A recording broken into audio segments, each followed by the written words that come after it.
it's very blurry to think about the Chiefs trying to find a way to make the postseason. And of course, they had been to 3 straight Super Bowls.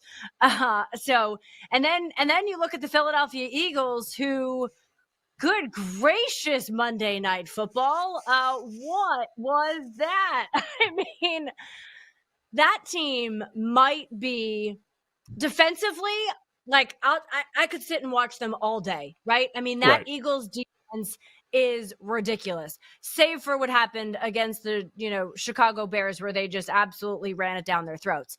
But I guess everybody gets an off week every once in a while.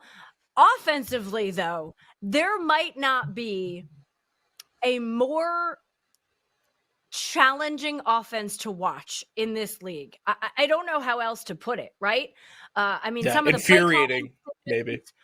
Oh, yeah. But some of the play calling decisions, I mean, Saquon finally goes over 100 yards in a game, and then, they're like driving down the field with a chance to win it in overtime, yet he never gets the football. Obviously the interceptions and the interception recovery, fumble. I mean, there were so many things on Monday night, but you sit there and you watch this Philadelphia Eagles team, and look, they're fortunate in the sense that Dallas took some of the pressure off because they lost to the Lions, in a Thursday night game. The Washington Commanders are so far removed from what they were a year ago when they played Philadelphia in the NFC Championship. Obviously, the Giants are far removed from anything currently bordering success at this point in time.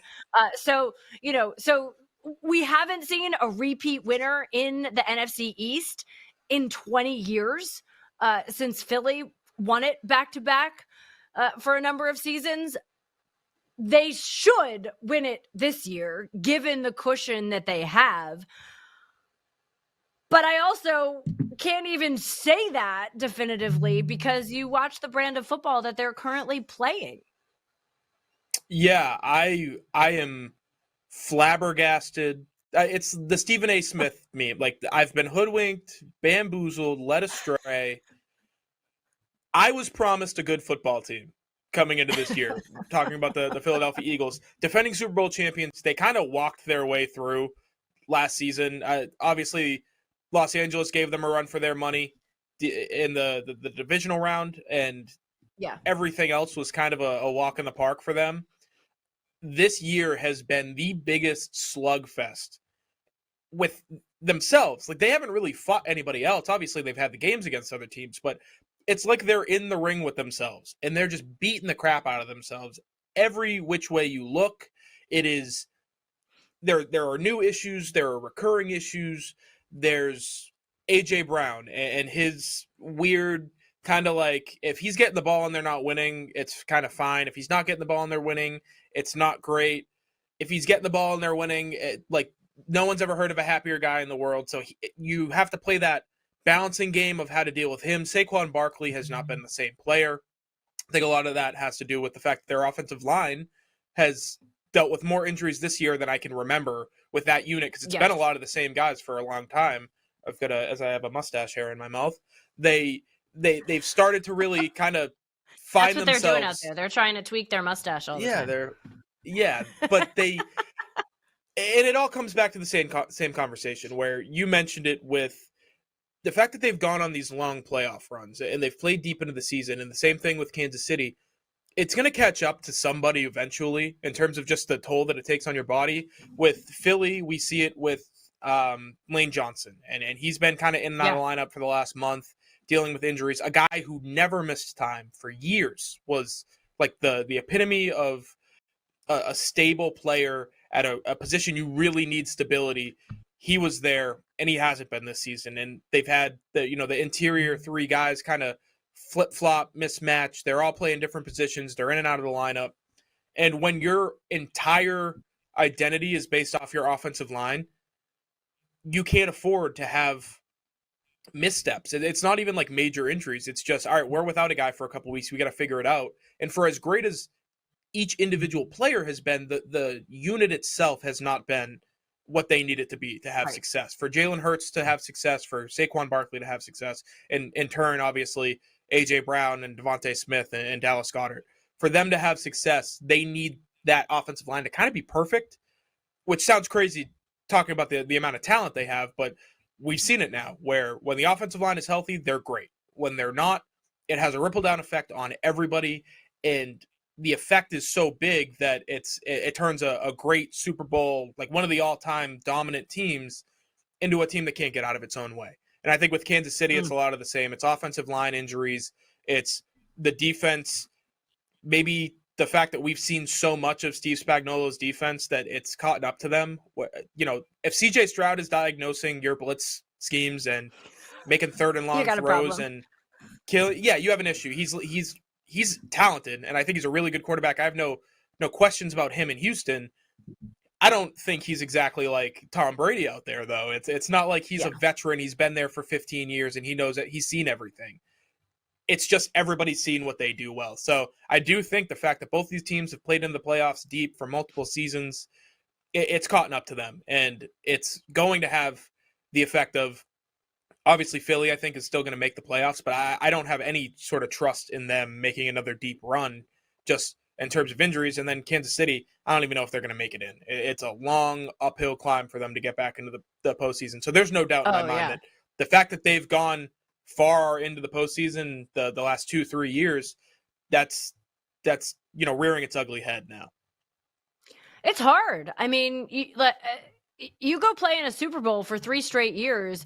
You look at collectively how many more days you are playing when other teams are already focused on building for next season. I mean, that is the reality.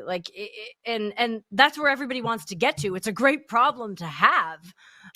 Sure. But it does take its wear and tear in a variety of ways.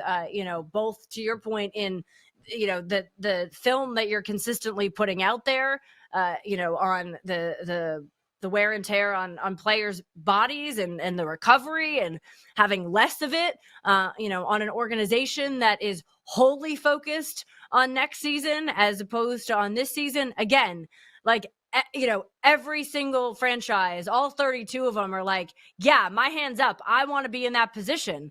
So there's no saying that people don't want to be in it.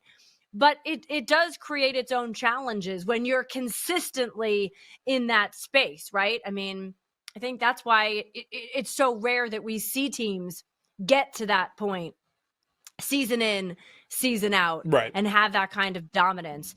I do want to ask you this because obviously, I mean, all you have to do is read, excuse me, anything on any social media site regarding the Philadelphia Eagles, and the offensive coordinator's name is there, right? Ken Petullo? Yeah. Kevin Petullo. There's so many questions that are raised about him. I know you were just focused on the last name and the eggs, which I know you caught wind of that story. K Petullo, that's all it matters. What do you think of his play calling with this Eagles offense? I have such a hard time giving him putting all the blame on him, because I think what we've said about the injuries and going kind of deep on these deep postseason runs, I think that's had a big impact on it. It's kind of changed the way you have to operate without offensive linemen consistently in the same spot. I kind of breezed over it, but they've had 4 out of 5 of their starting offensive linemen in the lineup for, I think it's 11 games this season, which is pretty decent, but they're not always playing the same positions. You've got both of your guards have moved to the opposite side. You've had one of your swing tackles has started at both left and right tackle. So it's not just that these guys are missing huge long stretches, long periods of time. They're moving all over the place. There's no consistency. They're not, all right, I'm the right tackle. I've been here for however long. I'm gonna stick in this spot throughout the season. This is my job. And when I get hurt, there's a backup who comes in and fixes it. They've gone about it a different way. They've gone, all right, we have our best 5, and whoever out of them is healthy, we're going to throw them out there and we're going to fill in the gaps however we can. I think that's had a really, really big effect on the way he has to call games, because responsibilities change depending on where you're playing. And if a guy isn't comfortable doing certain things, all of a sudden that's out. You can't do that. And some of the best things they've done, take out the tush push, outside zone, staple. That's what they do. That's what Saquon Barkley does best.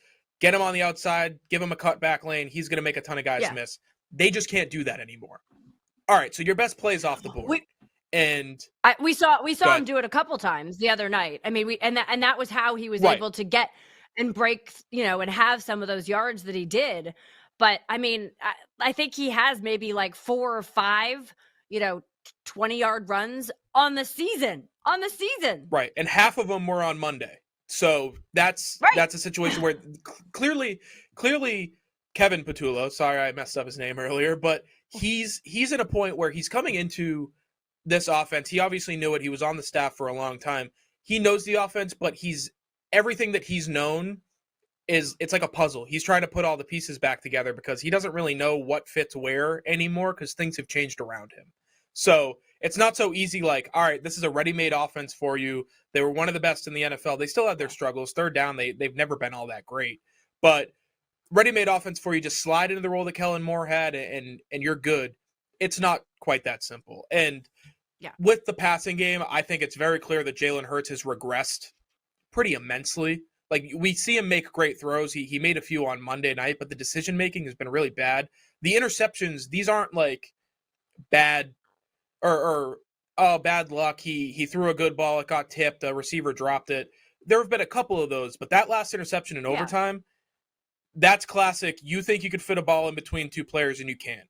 One guy got his hand up, it got tipped, and it got intercepted. That's a bad decision on the quarterback, and it's a bad throw.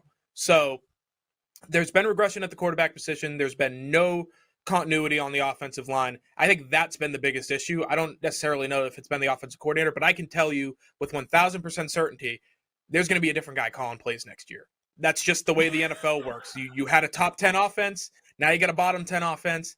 Who's to blame? The guy calling the plays. So unfortunately for him, he's going to have to eat the regression and the lack of continuity that really he had nothing to do with. That's the name of the game when you decide you want to get into coaching. Yeah, well, and it's interesting because you go back to, 2 years ago when everything imploded and Philly lost in the first round down in Tampa, and they did make a change in offensive coordinator late in that season. And we've seen Nick Sirianni not want to do that this season. And obviously there's been lots of, cry and discussion over it. But the challenges run deep, the hurdles run deep, which I think is what you've laid out and done a good job as to explaining why.